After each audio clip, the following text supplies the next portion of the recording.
Happy birthday Shalini. ఏంటి నీ problem? ఎందుకు ఇలా తాగుతున్నావు? My life full damage. Raghuvaran failure. ఏమైంది? మా అమ్మ ఒక్కటిచ్చింది పెళ్ళుమని. నా తప్పే లేదు. అమ్మ, నాన్న, ఓ తమ్ముడు, ముగ్గురు కలిసి నన్ను వెలేశారు. ఎందుకు ఇలా మాట్లాడుతున్నావు?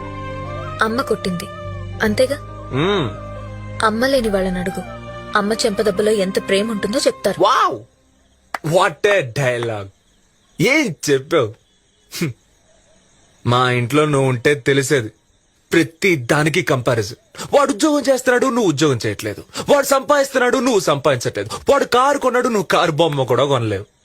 నేను 10th చదివేటప్పుడు వాడు నాకంటే హైట్ గా ఉండేవాడు.